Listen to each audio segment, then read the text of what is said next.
Find a level area and lay out the body of the tent on the ground. Stake loosely if there's any wind. Build your pole set by connecting all segments to ensure each section is seated properly. Arrange the pole set so the tips match the four corners and place the separate cross pole to the side. Insert locking pole tips into the four grommeted corner anchors. Place the separate cross pole above the center ridge pole and insert the locking pole tips into the grommeted webbing above each door. Attach the inner tent canopy to the poles using the pole clips. Next, cover the inner tent with the rainfly, keeping the vestibules lined up with the doors. Locate the grommeted webbing on the inside of the fly and attach to the pole tips on either side of the separate cross pole.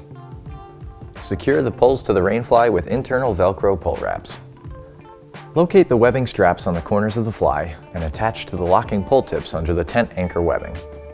Moderately adjust the tension in the fly using the webbing straps and ladder lock buckles, saving room for final adjustment. Position your tent as desired, preferably with the pole structure at the foot or head end of the tent facing toward the prevailing wind direction, and stake the four corner anchors.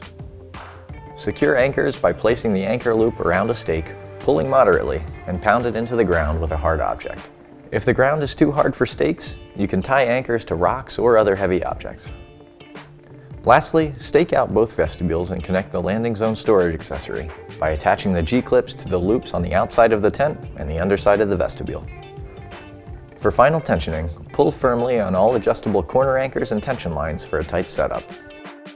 Add guy lines for additional strength, as a properly tensioned tent ensures maximum water shedding and wind resistance.